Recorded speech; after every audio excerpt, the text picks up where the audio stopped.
Hello beautiful, and welcome back to my channel. If you're new here, hello and welcome. My name is Mawaheb. Today's video I want to make an essential oil candle with you, which is my favorite candle to make and create at home.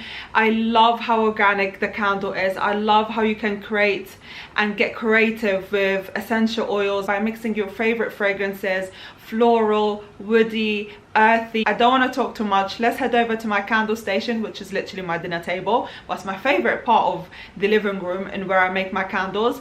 And yeah, I just want to show you everything that I need to make a candle. Let's go ahead and do that now. This is everything that you need to make an essential oil candle. So to start off with, you of course need your wax, and my wax of choice today would be Kerastol. It's one of my favorite wax to use for essential oil candles. You'll of course need a candle jar. I tend to use dark candle jars when I'm making essential oil candles because essential oils tend to be really sensitive to sunlight, and I want to preserve and protect as much of the essential oil as I can in my candle. Therefore, that's why I go for a dark looking jar. You can also get a jar with a lid on it to also protect the top part of your candle. You also need your wick holders to hold your wick in place. Of course, you also need your wicks. The wick of choice today that I'm using is TB wicks and Stabilo wicks. You need a thermometer so you don't overheat your wax. You'll need a mixing tool to mix your wax and your fragrance. You need a candle jug and a measuring scale to measure your wax. My favorite tool when I'm making essential oil candles is these little cute beakers, and they come in different sizes. I did get these from Amazon. I'll link them down below. Last but not least, the favorite, most exciting part of the candle is of course your essential oils, which I have quite a bit of actually. Like I mentioned to you guys, I do love making essential oil candles and I love getting creative with it, and it's just one of my favorite things to sit down and do, honestly. You can use any essential oil that you have at home: lavender, orange, bergamot, patchouli. Before I forget, the two companies that I use for my essential oils is called White Rose Trade Essential Oil, and the second brand that I use is this company right here, which I'm not going to pronounce because I don't know how to pronounce it, but I'll link it down below if you're interested. To start off, I'm going to measure 143 grams of wax. I'm going to be doing two different mixtures for my essential oils, therefore I'm not going to double my quantity for my wax.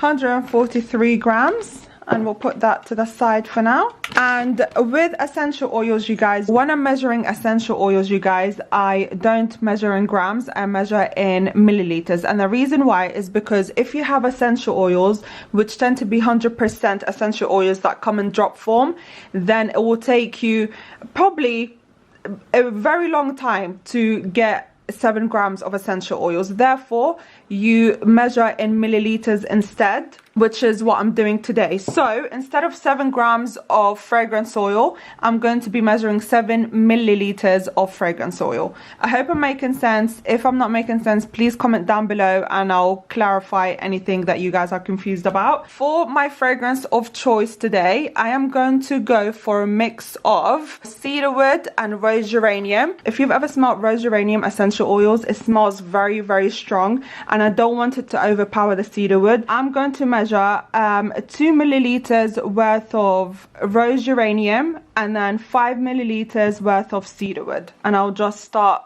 basically measuring 2 milliliters worth. And as you guys can see, it just drops down so slow, so you need to be patient with it. That will be 5 milliliters worth of cedarwood. I have finished mixing my fragrances, and I'm just going to give it a good mix inside the beaker. Hello guys, it's gone really dark. It's so rainy and cloudy outside that it looks so dark in my camera, so I'm sorry. It's still daytime, I promise. Anyway, you guys, I thought I'd pop in here really quickly while my candle cools down. I've literally just wicked my candle jar as well, and I've written all the information that I need for my candle, but I want to just mention that when you're making an essential oil candle, you only need 5%. With an essential oil candle, it's not like a fragrance oil candle where you need 8% or 10% and sometimes 12% depending on the wax that you're using and how much a fragrance it can hold. But with essential oil, it is a little bit different because the fragrance is so strong and it can be so overpowering. The more you use, the more uncomfortable the scent is to smell it. It can give you a headache, it can give you a very like nauseous feeling. So you have to be very careful when you're working with essential oils, which is why 5% is literally the best fragrance load that you can use in your candle. Do not try and measure your essential oils in grams, especially when you're using 100% and it's not pre-mixed for you. It will take so long for you to measure in grams. So the best way to do it is when you're putting it in your candle calculator or you're doing your working out. So I tend to use a candle calculator. It's a lot easier for me and it's a lot quicker, literally, and more efficient.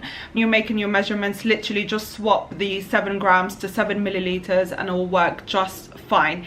If you have any questions, again, my comment section is down below. Please feel free to ask any questions and I'm more than happy to clarify if ever get confused in any part of the video. My wax is ready. I normally pour my essential oil in my candle wax at a cooler temperature than my fragrance oil. And the reason why I do that, because again, essential oils are so sensitive, you guys. If you pour your essential oils at a hot temperature, you'll lose all your fragrance. So you do need it to be at a lower temperature so the wax can hold the essential oil really well. Again, with essential oils, they are really sensitive. They're not like fragrance oil where you can pour them at a hotter temperature. So you do have to be a little bit more on the cooler side when you are pouring your essential oils in your wax. So I'm gonna go ahead and mix for 2 minutes. I have finished mixing for 2 minutes and I'm just measuring my wax before I pour it into my candle jar. I want to see how hot my wax is before I pour it in. And while this is happening, I just want to show you guys this piece of paper where I write what wax I'm using, the jar that I'm using, the wick that I'm using is TB10, the essential oil mix that I'm using today is rose geranium and cedarwood, and of course my essential oil load is 5%, as I mentioned to you earlier. My wax was heated to 74 degrees, my essential oil was poured at 52 degrees, and my wax will be poured out after I finish measuring my wax now, which is give or take around 46 degrees. So I'll do that with you guys now and I'll pop it onto my piece of paper so I don't forget. And then let's go ahead and pour this baby. It smells excellent already.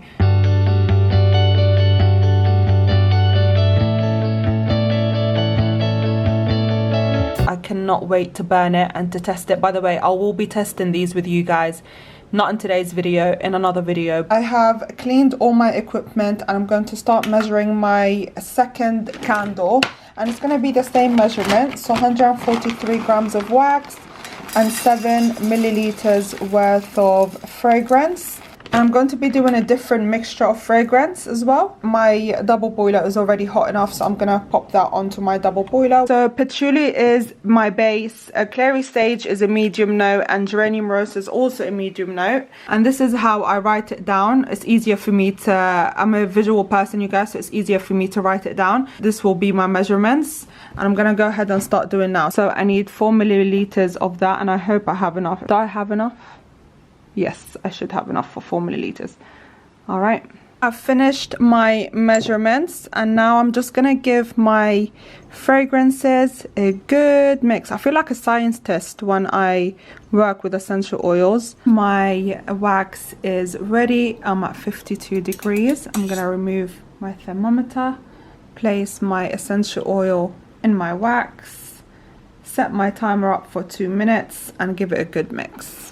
I've just finished mixing my wax for 2 minutes. I'm just taking how hot my wax is and I'm at 46 degrees. I'm happy with that. I'm just going to go ahead and start pouring into my candle jar. Let me show you guys up close.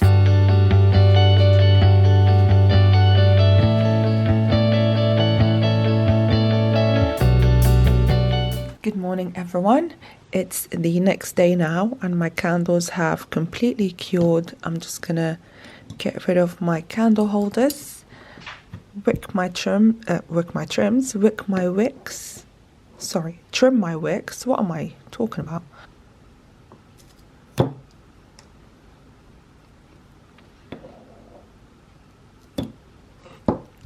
There we go. And if I want to show you, the tops of the candles look so good. And this is the other candle. Let me get rid of this here. They look great. It smells so good. I just can't wait to test them for you in another video. Well, that is it for today's video, you guys. I hope you enjoyed it as much as I enjoyed filming it for you. Please make sure that you click on that subscribe button down below. Give this video a huge thumbs up. Make sure that you comment down below on what videos you'd like to see from me in the future. And don't forget to turn your post notifications on so you can get notified every time I post. With that said, have a great weekend, a lovely week, and I'll see you in my next video. Bye guys!